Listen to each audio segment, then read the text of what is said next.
नमस्कार, ओम नमः शिवाय।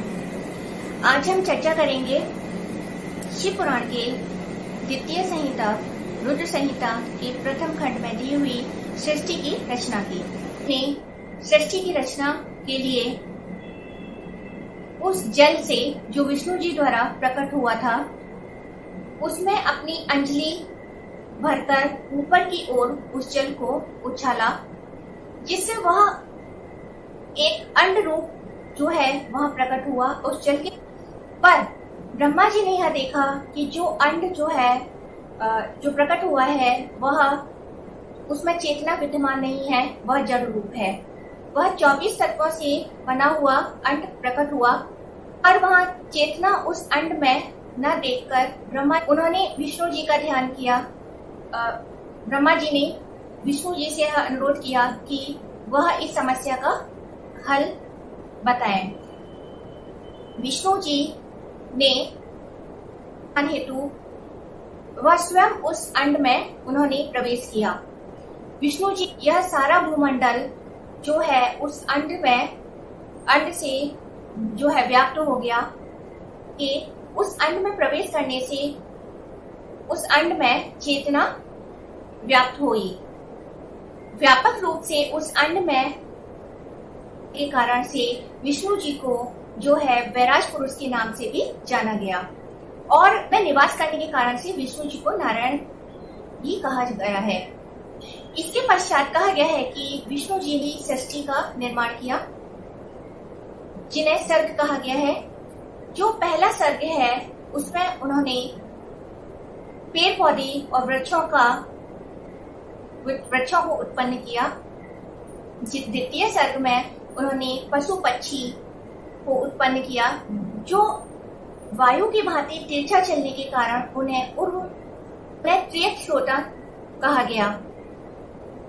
तीसरे सर्ग में उन्होंने ब्रह्मा जी ने सात्विक गुणों से संपन्न सुखदायक देवताओं को उत्पन्न किया, पुरुषोत्तम कहा गया।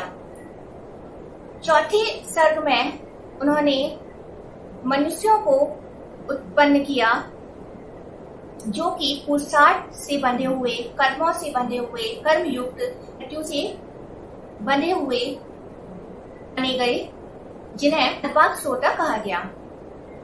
उन्होंने भूत और पिशाचों की सृष्टि की। तो इस प्रकार से 5 तरीके की सृष्टि का निर्माण ब्रह्मा जी ने किया। प्रकृति के द्वारा भी 3 सर्ग उत्पन्न हुए। पहला सर्ग महत्व तत्व का, दूसरा तन्मात्रा या भूत तत्व, और जो तीसरा सर्ग है वो वैकारिक सर्ग कहा गया है। सर्वप्रथम सृष्टि की रचना करने के हेतु 12 दिव्य वंशों को उत्पन्न किया। दोनों नेत्रों से मरीचि को, हृदय से भृगु को, वायु से पुलस्त्य को, वशिष्ठ को, क्रतु को, से अत्रि को नारद जी को, एक धर्म को उत्पन्न किया।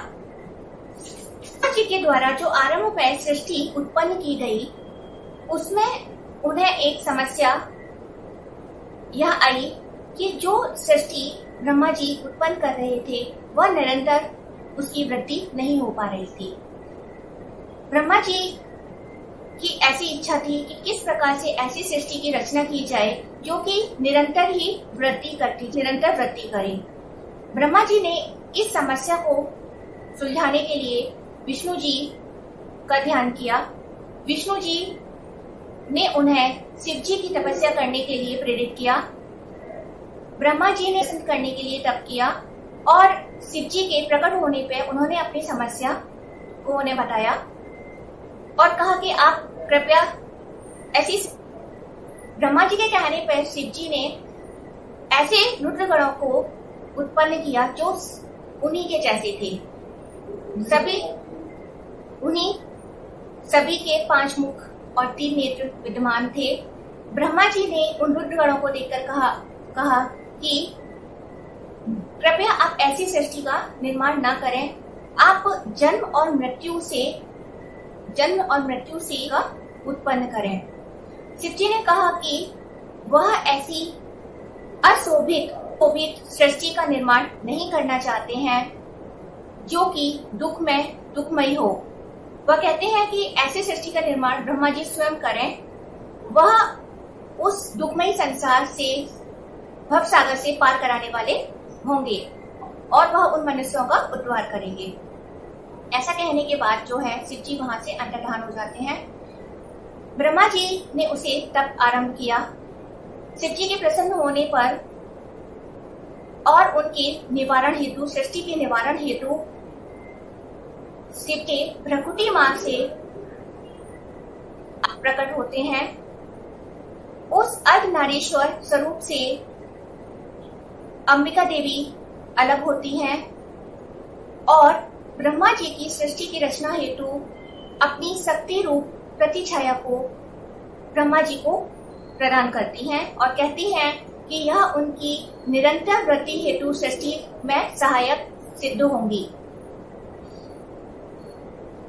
कि इससे पहले जो है नारी का प्रादुर्भाव जो इस संसार में नहीं हुआ था, लेकिन उसके बाद जो है नारी का प्रादुर्भाव हुआ।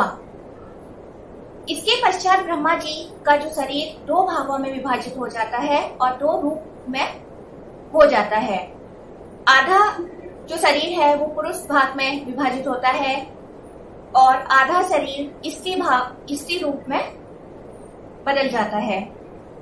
जो पुरुष रूप है वह मनु कहलाए और जो स्त्री रूपा है वह सतरूपा कहलाएं, जिनसे आगे की मैथुनी सृष्टि का उद्गम कहा गया है।